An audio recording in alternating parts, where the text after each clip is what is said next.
ang Diyos na nagkatawang tao at nakipamuhay bilang tao dito sa mundo. And the Word became flesh and made His dwelling among us, and we saw His glory, the glory as of the Father's only Son, full of grace and truth. I am then offering my word for this reflection. Celebrate Christmas joyfully in expressing love faithfully. Ating alalahanin ng magkatawang tao si Jesus. Binigyan niya ng buhay ang pagmamahal ng Diyos. Nag-alay ng katawan at dugo ng sariling buhay pagkatapos siyang maghirap sa kagustuhan niyang mabigyan niya tayo ng ganap na buhay, makamit ang kaligtasan.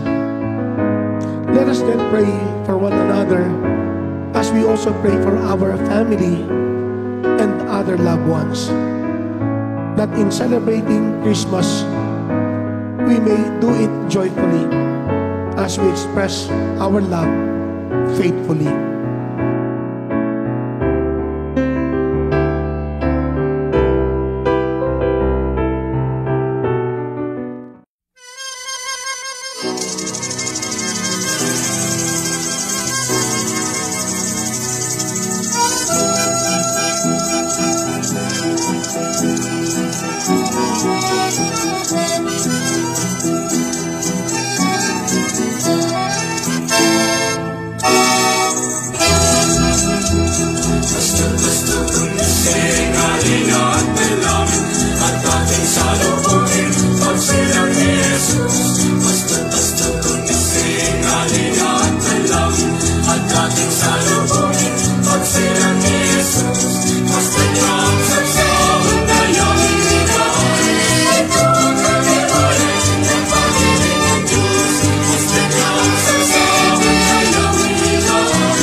ating sarili.